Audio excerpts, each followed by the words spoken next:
Nos dimos cuenta de que era un asesino muy metódico. Había matado antes y parecía probable que volvería a matar en el futuro. Sentí que la piel de la nuca se me erizaba y casi inmediatamente pude ver las similitudes.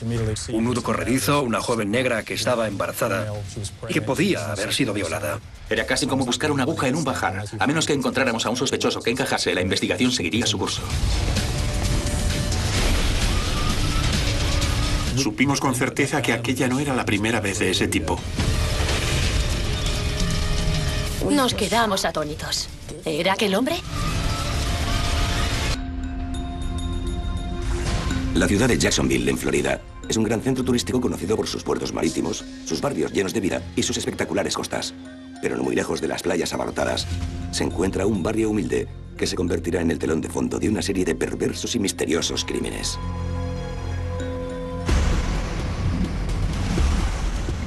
Todo comienza en una calurosa y húmeda tarde de julio, cuando Sharevia Mack se dirige a casa de su hermana. No se trata de una visita de cortesía.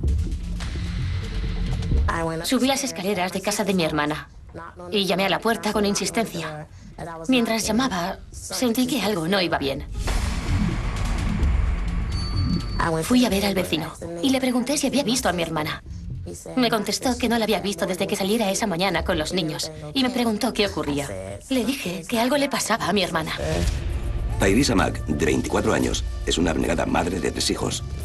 Esa tarde ha faltado a la cita con el médico de su bebé y no ha ido a recoger a sus hijos mayores al colegio. Estuve llamando con insistencia porque algo me decía que estaba allí. Por eso no me rendí ni me fui. Porque no había recogido a los niños del colegio. Y ella no era así. Se tomaba muy en serio todo lo relacionado con los niños.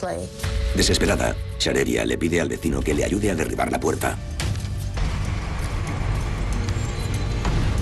Toda la casa estaba limpia. Pero cuando me acerqué a la habitación, aquello parecía un campo de batalla.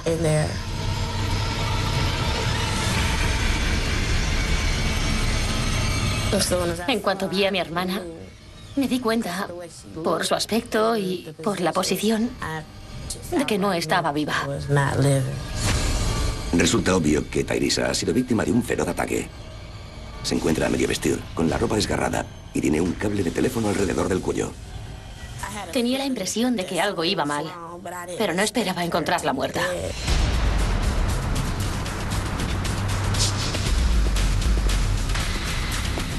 El detective Rodney McKean, de la oficina del sheriff de Jacksonville, es el primer investigador en llegar a la escena. El día del incidente, mi equipo trabajaba en el turno de noche. La llamada se hizo a unas 2 manzanas de la comisaría, por lo que llegamos allí bastante rápido.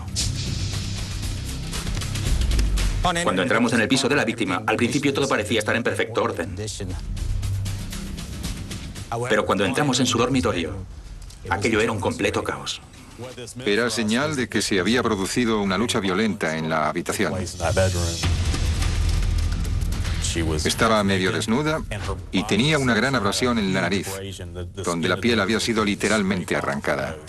La víctima tenía un cable alrededor del cuello y al observar con detenimiento vimos que presentaba marcas en las muñecas, por lo que era probable que también la hubieran maniatado. Atada y violada, o eso parece por los restos de semen encontrados en el cuerpo de la víctima. Los investigadores también se fijan en la marca de un anillo en el dedo izquierdo, pero no hay ni rastro de él. Mientras llevábamos a cabo un registro de la vivienda, en especial de la sala de estar, encontré un mueble para la televisión que tenía un claro rastro de polvo. Parecía que allí había habido una televisión y se había retirado hacía poco. La televisión y el anillo desaparecidos hacen pensar a los investigadores que el robo fue el móvil principal, pero no encajan todas las piezas. Le pregunté a Sharevia si su hermana tenía enemigos o si conocía a alguien que quisiera hacerle daño. No hay signos de que la puerta haya sido forzada. ¿Acaso Tyresa y su asesino se conocían? Me preguntaba quién podría haber hecho algo así. No dejaba entrar a desconocidos en casa. Así que tenía que haber sido alguien a quien conociera, pero no teníamos ni idea de quién. Fue muy difícil. Tyresa Mack nació en 1975 y era la tercera de 6 hermanos. Creció en Jacksonville y tras el instituto comenzó a trabajar manteniendo sin ayuda a sus 3 hijos pequeños. Era muy extrovertida, decidida y buena madre. Si no tenía trabajo, conseguía uno. Fue a una entrevista esa mañana. El último día de su vida, Tyrese Mack se levanta temprano y lleva a sus hijos a la escuela.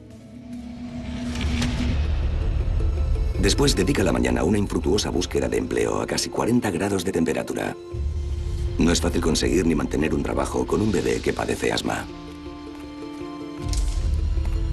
Descubrimos que Tyrese Mack había tenido muchos problemas en el trabajo debido al tiempo libre que tenía que coger para llevar a su hijo al médico. El día de su muerte tenía una cita con el doctor de su hijo a las 3 de la tarde.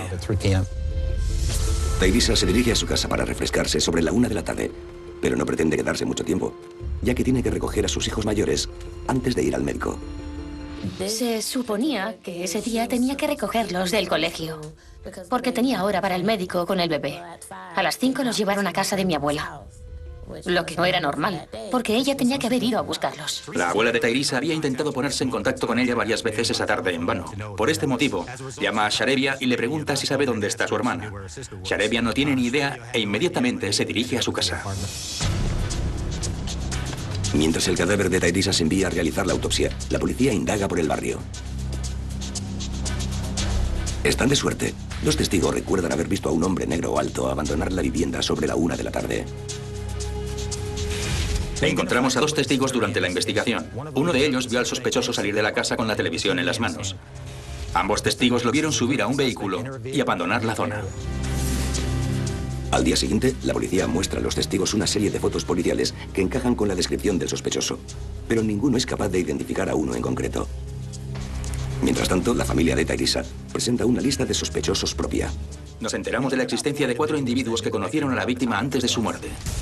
Llevamos a cabo meticulosos interrogatorios con cada uno de esos individuos y en ellos aceptaron proporcionarnos muestras de ADN. Al final, ninguno de los 4 encajaba con la descripción facilitada por los 2 testigos.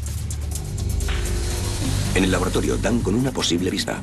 Los técnicos consiguen recuperar una muestra de ADN del semen hallado en la escena del crimen. Si encuentran una correspondencia, podrán resolver el caso.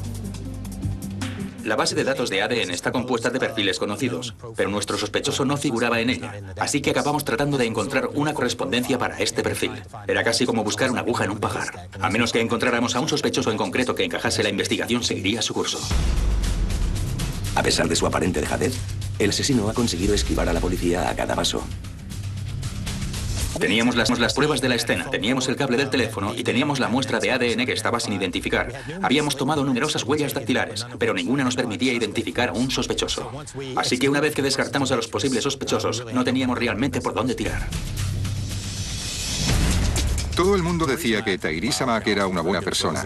Era una madre joven que trabajaba y en realidad no podíamos dar con nadie que tuviera un verdadero motivo para matarla. El detective McKean siguió trabajando en el caso, pero agotó todas las vías de investigación y seguía sin encontrar un sospechoso. Las semanas y los meses pasan sin una sola pista. Un asesino anda suelto y todavía quedan muchas preguntas sin respuesta. ¿Qué había llevado a esa persona a cometer el crimen? ¿Por qué ella de entre tanta gente? Por supuesto que no quiero que nadie sea asesinado, pero ella tenía hijos. Tenía un bebé. ¿Por qué ella? El asesinato de Tyrese Mack se archiva como caso sin resolver y seguirá así durante 4 años más, hasta que un día de invierno en Jacksonville, el sanguinario asesino ataca de nuevo. Y esta vez no se conforma con una sola víctima.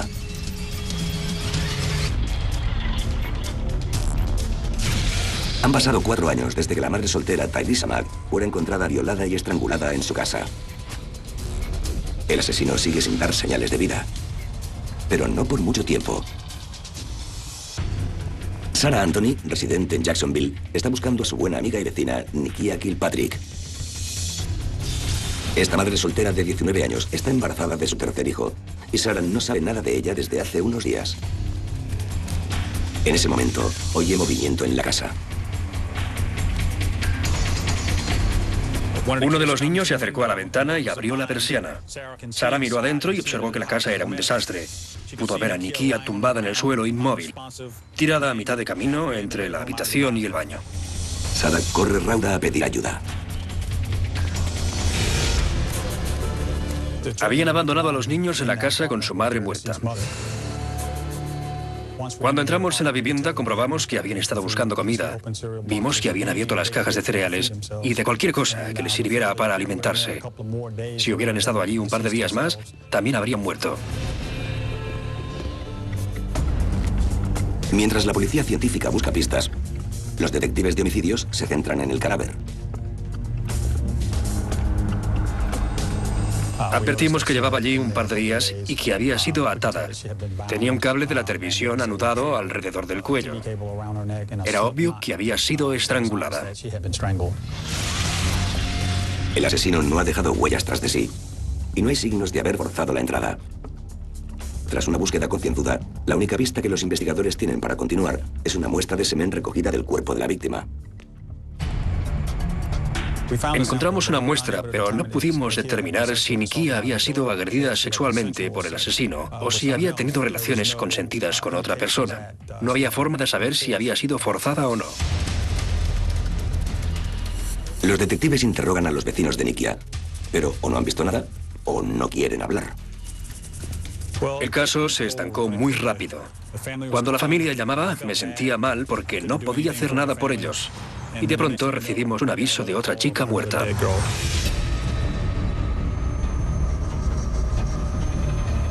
10 días tras el asesinato de Nikia Kilpatrick, otra joven aparece muerta en su casa.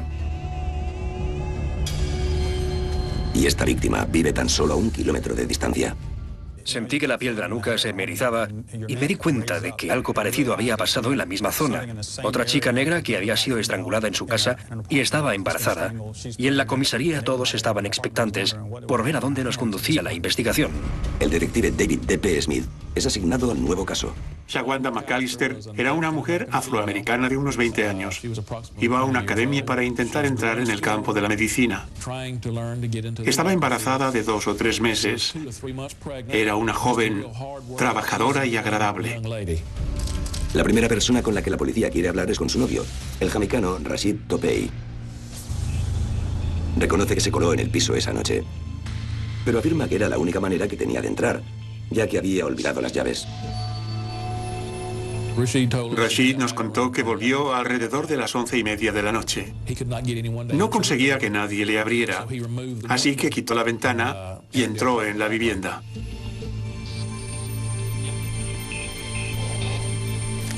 Entonces es cuando asegura haber encontrado a su novia muerta. Estaba boca abajo en el suelo, a los pies de la cama. Estaba desnuda de cintura para abajo. Le habían atado los tobillos con un cable cortado de la televisión. Y tenía alrededor del cuello otro cable que había cortado de otro aparato, que fue con el que la mataron. El cable alrededor del cuello de Shawanda presenta el mismo nudo corredizo encontrado en la escena del asesinato de Nikia Kilpatrick, tan solo 10 días antes. Me convocaron en la escena del crimen del detective Smith y casi inmediatamente pude ver las similitudes. Un nudo corredizo, una joven negra que estaba embarazada y que podía haber sido violada. Al momento, me unió al mismo sospechoso. Durante el registro, encontramos un preservativo usado tirado en el suelo, muy cerca de Shawanda. La policía científica se pone rápido a trabajar. Pero aparte del preservativo, solo hay otra pista potencial. Encontramos en la casa un recibo de un cajero automático. Shawanda había ido al banco y había sacado unos $240. La hora impresa son las 8:30 de esa noche. Pero antes de que el detective Smith pueda seguir esta pista, recibe la orden de detener a Rashid para interrogarlo. El sargento me dijo que teníamos que hablar con el novio, que su historia era muy inverosímil y que había que interrogarlo de inmediato. Tenía que descubrirlo rápido, así que decidí detenerlo y empezar el interrogatorio en la comisaría. A medida que las noticias del último asesinato se extienden por Jacksonville, el miedo y la furia se propagan por toda la ciudad. La policía debe poner fin a esta serie de asesinatos lo antes posible. ¿Han detenido al fin al asesino? ¿O sigue ahí afuera, esperando volver a atacar?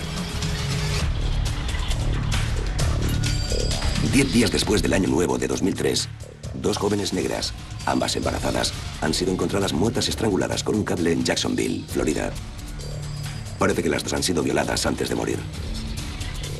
En el laboratorio criminalístico de Jacksonville, los técnicos descubren que el ADN hallado en el cuerpo de Nikia Kilpatrick encaja perfectamente con el ADN del preservativo encontrado cerca de Shawanda McAllister. Pero esta correspondencia no ayuda a los detectives a identificar a su hombre. Entonces supimos con certeza que aquella no era la primera vez de ese tipo. sabía lo que estaba haciendo. Creíamos que las víctimas conocían al sospechoso y que las relaciones podían haber sido consentidas.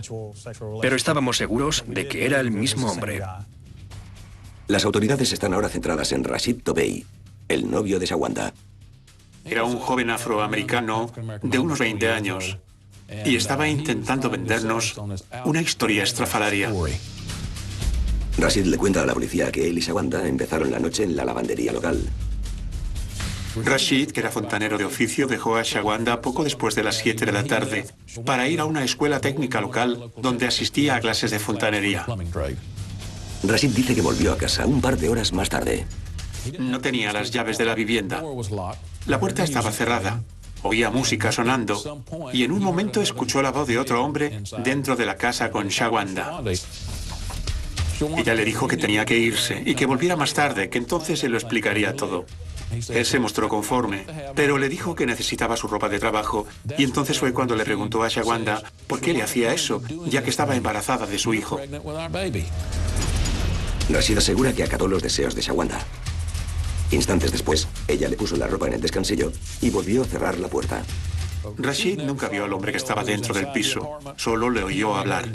La descripción que nos dio fue que estaba seguro de que era un hombre negro por el sonido de su voz. No pudo decirnos nada más sobre él.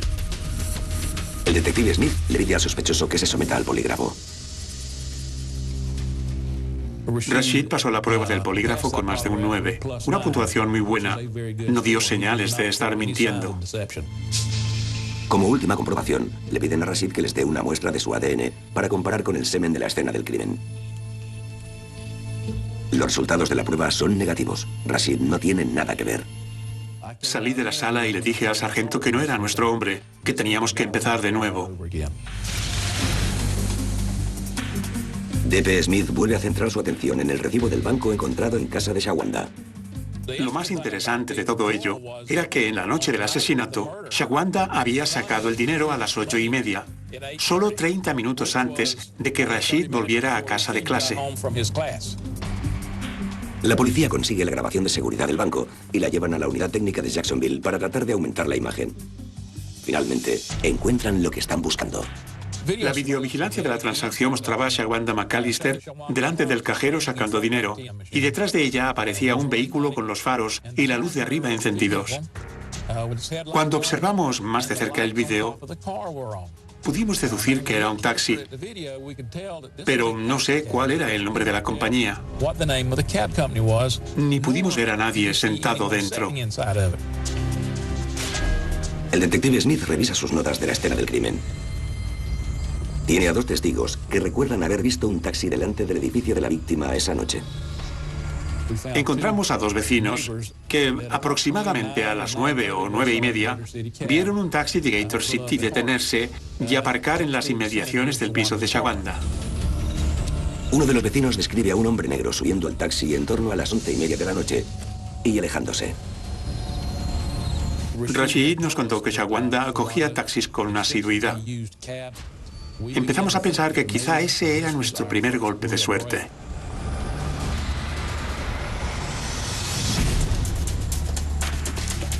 Los investigadores se dirigen a la compañía de taxis para descubrir quién pudo haber llevado a Shawanda la noche que fue asesinada. Empecé a hablar con los taxistas, pero ninguno tenía ni idea de nada. Recordaban a Shawanda, pero no podían decirme nada significativo sobre el asesinato o cualquier otra cosa. Pero no todos los conductores de la compañía son localizados.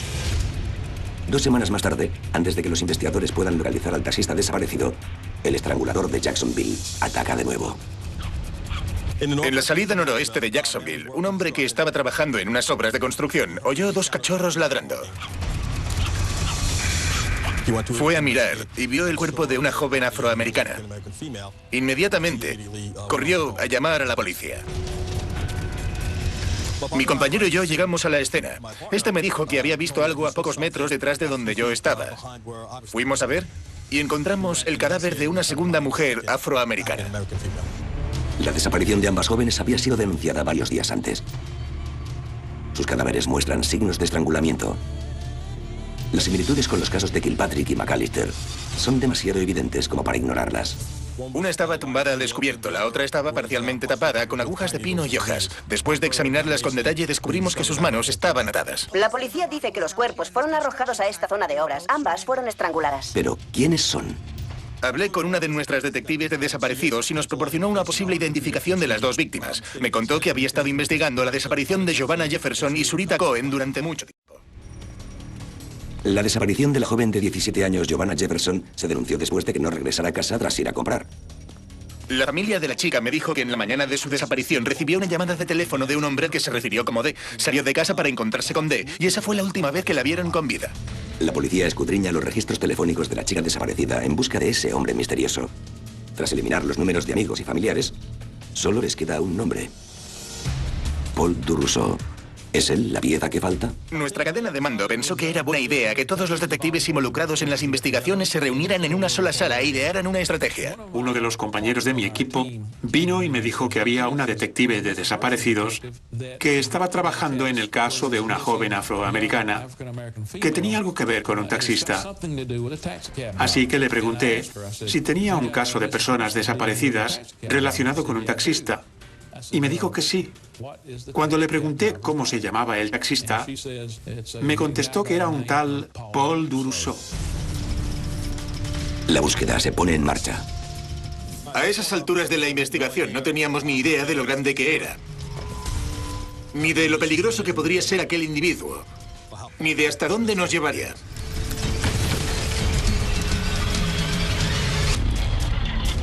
Un asesino en serie anda suelto en Jacksonville, Florida. Y no pierde el tiempo. 4 jóvenes negras han sido estranguladas en las 5 primeras semanas del nuevo año. Las autoridades solo pueden sospechar cuándo y dónde volverá a atacar este depredador. Nos dimos cuenta de que era un asesino muy metódico. Había matado antes y parecía probable que volvería a matar en el futuro. Así que la policía tenía que invertir todos sus recursos por encontrarlo. El nombre del principal sospechoso es Paul du Rousseau, un taxista local que se cree que ha estado en contacto con al menos 2 de las víctimas antes de ser asesinadas. Los investigadores indagan en el pasado del sospechoso. Du Rousseau se alistó en el ejército con 22 años y fue destinado a Alemania. Paul du Rousseau conoció a su mujer mientras servía en el ejército en Alemania, donde ella también servía. Se casaron y fueron trasladados a Fort Benning, Georgia, donde su mujer dio a luz a 2 hijas. Pero du Rousseau tiene un pasado problemático. Tenía un extenso historial criminal que incluía robos, violencia doméstica y agresión sexual. Pero nunca pasó mucho tiempo en la cárcel. Parecía que la acusación no conseguía que las imputaciones siguieran adelante. Du Rousseau es arrestado por primera vez a los 21 años por llevar un arma oculta. Pero solo se le impone una libertad condicional de 3 años. Mientras se encuentra destinado en Georgia, es detenido de nuevo, esta vez acusado de secuestro y violación. Descubrimos que se había licenciado con deshonor en el ejército y revisando su informe de arresto, comprobamos que parecía haber tenido toda la suerte del mundo. Sí, lo arrestaban, pero o los cargos eran rechazados, o presentaba un alegato, o se le condenaba por cargos menores. Nada lo detenía, y en mi opinión, una persona como esta, que piensa que se puede escapar sin tener que responder por sus crímenes, se vuelve muy peligrosa y va a más. Poco después de licenciarse, du Rousseau se muda con su familia a Jacksonville, donde desempeña una serie de trabajos ocasionales, incluyendo una breve temporada como mecánico. Encontramos en sus antecedentes que du Rousseau había sido arrestado en el 2001 por agredir sexualmente a una joven de 19 años en Jacksonville. Tamika Thomas iba de camino al trabajo cuando Paul du Rousseau se detuvo cerca de ella y le preguntó si tenía pareja. La joven nos contó que cuando salió del trabajo, él seguía allí y la llevó a casa. Lo describió como un hombre atractivo y encantador. Tamika Thomas dijo que ella y Paul du Rousseau mantuvieron relaciones sexuales consentidas en numerosas ocasiones, pero que cuando lo sorprendió con un chupetón en el cuello, dio por terminada la relación. Después de romper con Paul, este se puso hecho una furia. La agarró del cuello, la golpeó contra la secadora, la cogió, la llevó arriba, le arrancó la ropa y la agredió sexualmente. También le dijo que si él no podía tenerla, nadie la tendría. Du Rousseau es arrestado por agresión sexual, pero esquiva de nuevo a la justicia cuando sus abogados consiguen reducir los cargos a una simple agresión. Encontré al detective que llevó ese caso y le llamé para preguntarle si tomaron muestras bucales del sospechoso. Él me respondió que sí, que era algo que solían hacer. pero llevará varios días comparar el ADN del sospechoso con el de las escenas del crimen. Mientras tanto, los investigadores necesitan tantas pruebas firmes como puedan conseguir si van a atrapar a este escurridizo sospechoso. En el estado de Florida, una vez que arrestas a alguien por asesinato, tienes cierta cantidad de tiempo para llevar a juicio a esa persona. El tiempo empieza con el minuto en que le pones en la lista de arrestos. Y si no puedes hacerlo en ese tiempo, se acabó. El caso se da por zanjado para siempre. Así que teníamos que descubrir alguna manera de quitar de en medio a Paul du Rousseau, porque sabíamos que iba a matar de nuevo. La agresión de Paul du Rousseau en 2001 a Tamika Thomas proporciona a la policía el golpe de suerte que están buscando. Al parecer, el sospechoso no está cumpliendo como debe con su libertad condicional. Uno de los requisitos de su libertad condicional era que debía asistir a clases de asesoramiento psicosexual, pero no lo estaba haciendo. Eso nos permitía arrestarlo por violar la condicional. Un grupo de operaciones especiales de la policía se despliega en torno a la casa de Paul du Rousseau para detenerlo.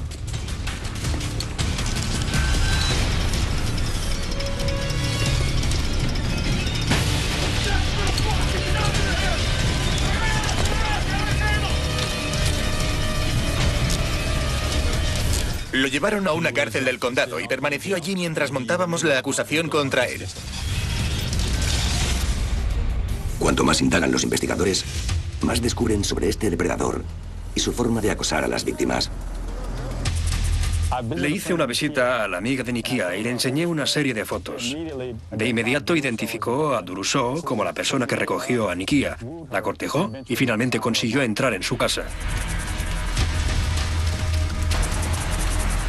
Du Rousseau se aprovechó de su trabajo como taxista y de su carisma natural para embaucar a otra víctima, Shawanda McAllister. Una de las personas a las que interrogamos declaró que el día de la muerte de Shawanda era el primer día de trabajo de Paul du Rousseau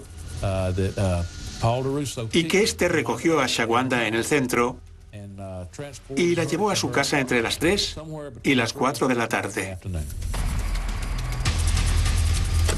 Paul du Rousseau volvió a casa de Shawanda esa noche y de alguna forma la convenció para que le dejara entrar. No hay signos de haber forzado la entrada ni nada por el estilo, así que aparentemente fue bien recibido en la casa. Pude determinar que du Rousseau mantuvo contacto telefónico con las dos víctimas, antes y en el mismo día de su desaparición. Finalmente llegan los resultados de las pruebas de ADN y el laboratorio criminalístico tiene buenas noticias para los investigadores. Dijeron que tenían una coincidencia positiva del ADN de Paul du Rousseau con las pruebas encontradas en la escena del crimen de Shawanda McAllister. También tenían una correspondencia positiva de su ADN con las pruebas recogidas en la escena de Nikia Kilpatrick. Nunca lo olvidaré. En ese momento dije, lo tenemos. Los investigadores acusan a Paul du Rousseau de 5 casos de asesinato en primer grado de sendas víctimas, además de 2 de maltrato infantil por encerrar a los hijos de Nikia Kilpatrick con el cuerpo de su madre muerta. Trajimos a Paul du Rousseau para interrogarlo y el detective Smith y yo empezamos a hablar de cosas sin importancia, hablar sobre la familia, los amigos y el ejército, para que bajara la guardia. Actuaba de forma muy distante y arrogante. No estaba preocupado en lo más mínimo porque pensaba que era algo más de lo que podría escaparse y que no se le responsabilizaría de ello. Y finalmente empezamos a hablar sobre las chicas. Los investigadores aumentan la presión. Teníamos otra oficina preparada con la cronología de los asesinatos. Y después de empezar el interrogatorio, decidimos levantarnos y llevarlo a esa habitación para mostrársela. Lo único que admitió fue que le arrestaron en esas ocasiones. Pero dijo que no tenía nada que ver con los asesinatos, que no podíamos relacionarlo con nada. Le mostramos las pruebas de la presencia de su ADN en las víctimas y él negó haber mantenido relaciones con ellas, igual que negó cualquier otra prueba que le presentamos. No era consciente de que la presencia de su ADN en las víctimas era totalmente incriminatoria. Los detectives están convencidos de que han atrapado al estrangulador de Jacksonville, por lo que se quedan de piedra cuando el fiscal del distrito rechaza el caso por basarse demasiado en pruebas circunstanciales. Las pruebas de ADN solo demuestran que du Rousseau mantuvo relaciones con las víctimas, pero no hay el mínimo indicio de que las matara. Sin embargo, los investigadores están decididos a evitar que salga impune. Queríamos conseguir sin demora los registros telefónicos, interrogar a los testigos, emprender una serie de acciones para ver si conseguíamos algo antes de que presentáramos una acusación de homicidio y antes de que empezara la cuenta atrás para el juicio. En su búsqueda de pruebas sólidas de la culpabilidad de Duruso, empiezan a rastrear cualquier crimen antiguo que encaje con su modus operandi.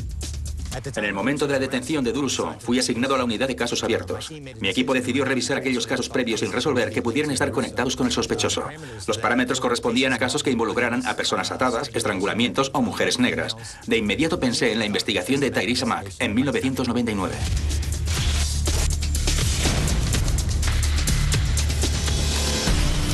Después de tantos años, ¿ha encontrado por fin la policía al asesino de Tyresa?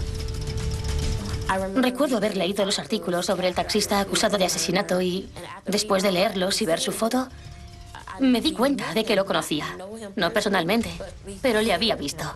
Trabajaba en nuestro barrio. Nos quedamos atónitos. ¿Era aquel hombre? Las autoridades tienen bajo arresto al taxista Paul Duruso por una serie de asesinatos. Pero el caso depende demasiado de pruebas circunstanciales como para asegurar un veredicto de culpabilidad. Así que registran sus archivos en busca de cualquier pista que hayan pasado por alto, que pueda ayudarles a cazar al sospechoso. Sabíamos que el ADN de Paul Duruso estaba ya conectado con varias de nuestras víctimas y sabíamos que había matado varias veces en el pasado. Pero no conocíamos la magnitud total de los asesinatos que había cometido. Así que los detectives tenían que empezar a revisar casos antiguos para encontrar alguna similitud. Elegí alrededor de una decena de casos que presenté en persona al equipo del laboratorio. El primer caso en mi lista era el de Tyresa Mack en 1999. Sabía que se había trabajado minuciosamente en ese caso, que teníamos una muestra identificada y estaba ansioso por comprobar si había coincidencias. Un caluroso día de verano, una madre soltera de 3 hijos, Tyresa Mack, fue violada y estrangulada en su propia casa.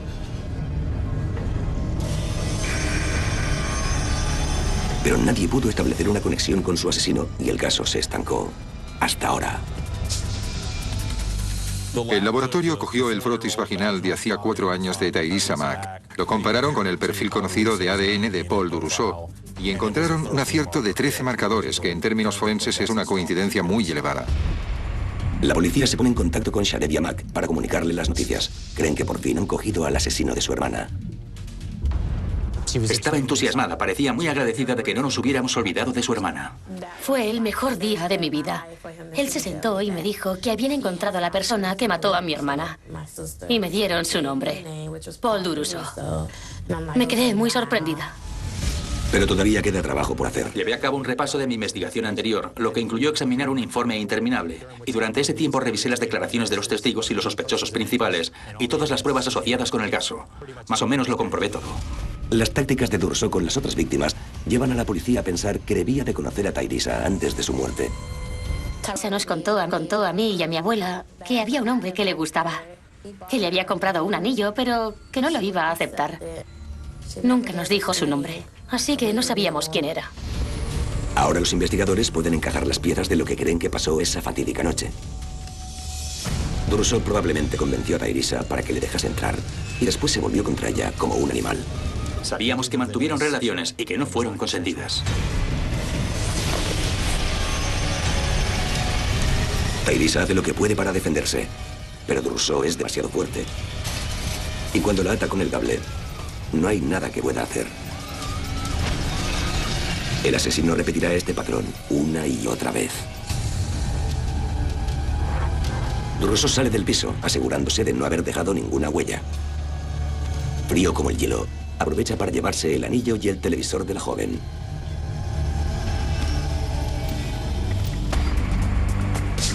Uno de los testigos lo vio llevando un televisor a su coche y otro con un mono azul como de trabajo. Descubrimos que en casa de Tyresa faltaba un televisor y que Paul Duruso estaba trabajando en el momento del asesinato en un taller mecánico en el que tenía que llevar un mono azul como uniforme de trabajo. Los investigadores revisan las declaraciones de los testigos ese día. Volví a nuestro primer testigo. Reuní un álbum que consistía en 6 fotos, una de ellas de Paul Duruso. Las otras 5 eran lo que llamamos material de relleno, fotos de sujetos de la misma raza, complexión y características. Le mostré las fotos al testigo e inmediatamente identificó a Duruso como el sospechoso. Pero la segunda testigo no está tan segura. Dice que solo vio a Duruso de lado. Los investigadores vuelven con fotos de perfil. Paul du Rousseau tiene un perfil muy peculiar. Al mirarlo, ves que tiene una nuez muy pronunciada. Me reuní con el fiscal Mac Givener y me dijo que mi caso era el que más peso tenía contra Paul du Rousseau y que me preparara para el juicio. Pero el fiscal del distrito deja atónita a la prensa cuando dice que du Rousseau solo será juzgado por un único asesinato, el de Tyrese Mack, y que el Estado solicitará la pena de muerte. En el caso de Tyrese Mack teníamos una correspondencia completa de ADN. Teníamos testigos oculares que lo situaban en la escena del crimen en el momento en que el homicidio tuvo lugar.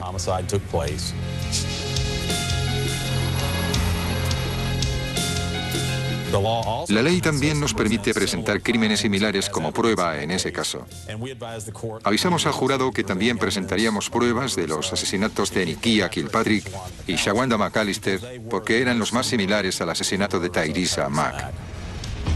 El sheriff dice que espera que el arresto de Paul du Rousseau traiga algo de consuelo y alivio a las gentes de Jacksonville. Y la comunidad respira aliviada. Porque el asesino en serie, que una vez acechó a las jóvenes de nuestra comunidad, ha sido cerrado. Tras un juicio de 2 semanas, Paul du Rousseau es declarado culpable de asesinato en primer grado por la muerte de Tyrese Mack. La deliberación de la pena capital duró alrededor de una semana. El 28 de junio de 2007, el jurado, con 10 votos a favor y 2 en contra, condenó a Paul du Rousseau a pena de muerte. Du Rousseau presenta una apelación, pero es denegada rápidamente. El taxista asesino de Jacksonville ahora se encuentra en el corredor de la muerte, donde continúa esperando su ejecución. Este fue el caso más excepcional en el que he participado. Toda la unidad de homicidios trabajó en él. Nunca había visto este tipo de cooperación en los 32 años que llevo siendo policía.